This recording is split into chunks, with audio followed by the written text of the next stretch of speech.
안녕하세요. 백사훈 목사입니다. 오늘은 2월 25일 수요일 아침입니다. 저는 지금 캄보디아 선교지에 나와 있습니다.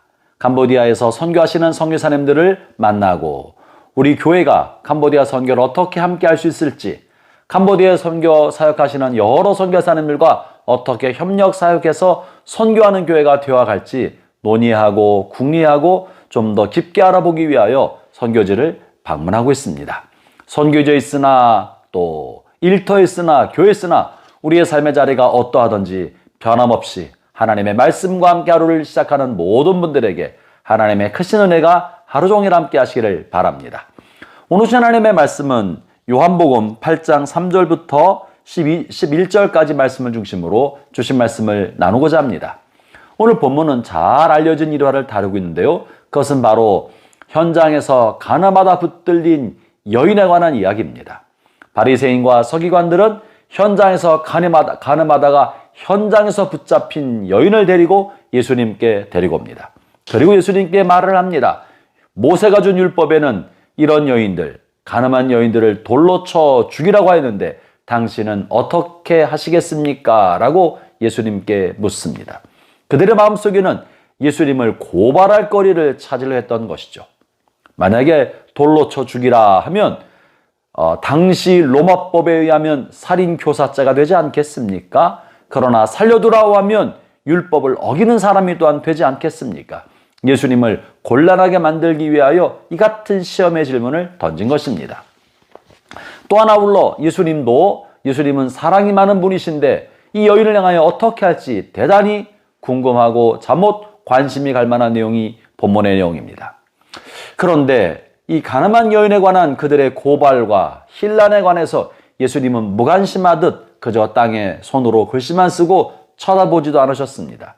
그러자 바리새인들이 거듭 재촉하며 거듭 물어봅니다. 당신은 어떻게 판단하시겠습니까? 어떻게 하시겠습니까? 우리가 어떻게 해야 좋겠습니까? 거듭 재촉하며 요구하자 예수님은 마지못하는 듯 일어서셔서 이렇게 말씀하십니다. 그것이 본문 7절의 말씀입니다. 그들이 묻기를 맞이하니하는지라 이에 일어나 이르시되 너희 중에 죄 없는 자가 먼저 돌로 치라 하시고. 예수님의 이 모습은 사뭇 뜻밖입니다. 율법을 만드신 하나님이신 예수님께서 율법을 엄중하게 집행해야 되지 않겠습니까? 그러나 예수님은 율법에 관한 집행을 멈추고 계시는 거예요. 그리고 오히려 사람들에게 말하기를 너희 중에 죄가 없는 사람이 돌로 쳐라. 죄가 없는 사람이 먼저 해라. 이 말씀은 율법의 의도가 무엇인지, 율법의 정신이 무엇인지를 너무나 잘 보여주는 말씀입니다. 혹 사람들은 율법을 문자적으로 받아들여서 율법에 정죄하고 심판하는 것만 눈에 담아서 타인에 관하여 죄를 정죄하고 심판자로 자처하는 사람들이 얼마나 많은지 모릅니다. 하나님의 공의와 하나님의 정의를 세우겠다고 스스로 율법의 심판자요 재판자를 자처하는 사람이 너무나 많습니다. 그러나 예수님께서 말씀하신 내용이 뭡니까? 죄가 없는 사람이 심판자가 되어라. 죄가 없는 사람이 정죄자가 되어라는 말씀 아니겠습니까? 죄가 없는 사람이 어디 있겠습니까? 그러므로 본문에 있는 이야기는 너희는 함부로 타인의 죄에 관하여 심판하려 하거나 정죄하려는 입장을 갖지 마라. 너도 똑같은 죄 가운데 있는 사람이 아니냐? 사람들에게 알려졌으나 알려지지 않았으나 상관없이 불꽃같이 모든 것을 감찰하시는 하나님의 눈을 피할 수 없으니 너나 현장에서 붙들린 저 여인이나 같은 죄를 저지른 사람이 아니냐?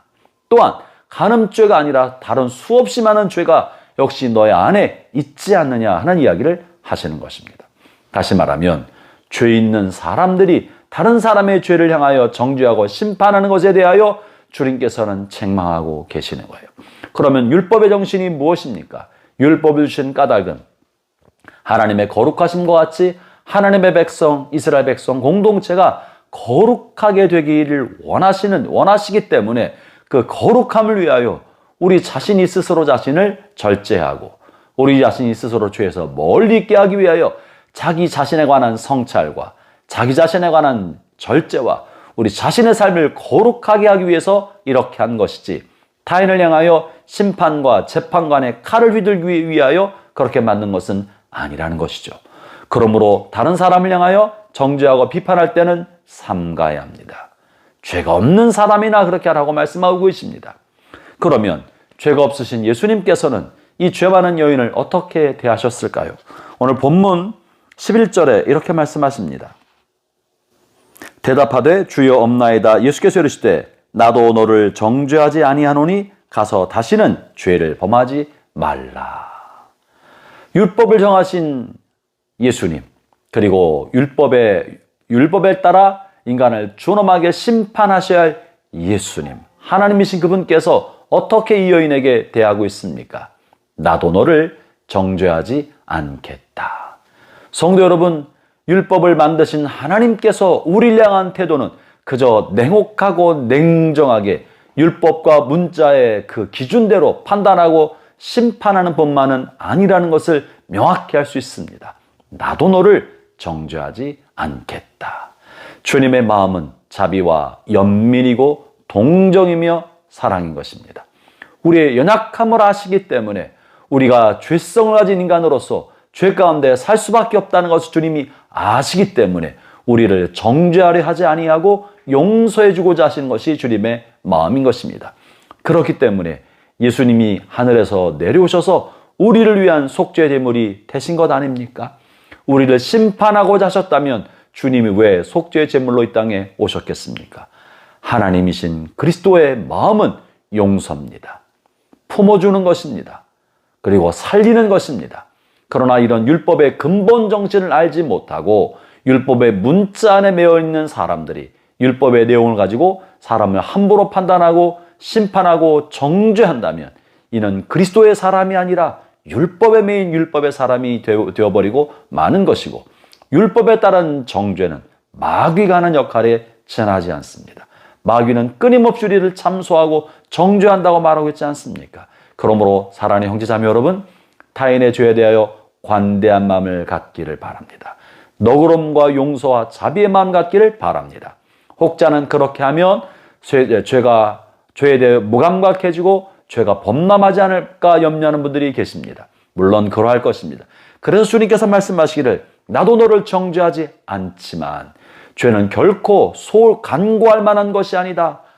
무시할 만한 것이 아니다. 그러므로 지금 너희가 잘못하여서 간음하고 음행하고 죄를 지었으나 다시는 이 같은 죄를 지지 말라고 그 뒤에 이렇게 첨언해서 말씀하신 것입니다. 자비와 관용과 용서는 그를 거룩하게 만들고자 하는 것이지 그가 죄 가운데 방탕한 삶을 살도록 내버려 두는 것이 아니라는 것을 이야기해 줍니다. 형제자매 여러분, 타인에 관해 관대하십시오. 여러분 자신에 관해서는 엄격하십시오. 그리고 죄로부터 멀리 떠나 있으십시오. 하나님의 은혜가 오늘 또 여러분과 함께 하시기를 바랍니다. 기도하겠습니다. 하나님 아버지, 주께서 우리를 향하여 한없는 사랑과 자비와 긍휼로 대하시니 감사합니다. 죄 많은 우리를 바라보실 때 나도 너를 정죄하지 않겠다. 그러나 다시는 죄를 짓지 말라고 말씀하신 주님 감사합니다. 날마다 정결한 삶을, 깨끗한 삶을 살게 해주시고 다른 사람에 관하여서는 관대한 저희가 되게 하여 주옵소서. 예수님 이름으로 기도합니다. 아멘.